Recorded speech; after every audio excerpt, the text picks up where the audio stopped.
कृष्णा नदी पाणलोट क्षेत्रामध्ये पावसाची संततधार कायम आहे.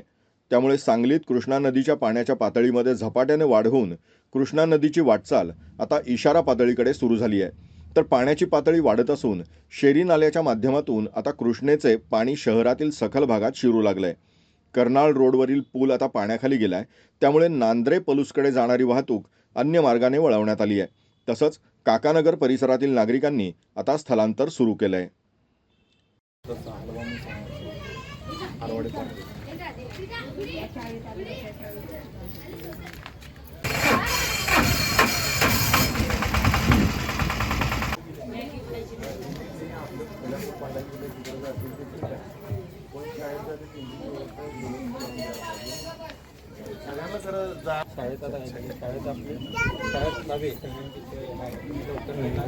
जेवणाची वगैरे व्यवस्था होईल. नंतर दुपारनंतर मला नंतर गोळ होईल. जेवण प्रॉब्लेम होईल ना. आणि जे शाळेत जाणार ते हलू परत काय होते, पाणी दारात आलं की काढत बसायचं, ते परत घाणच पाणी आहे काय चांगलं पाणी नाही. कसं करूया रात्रीच करायचं. तुम्ही वर चढा की. तुम्ही वर चढा.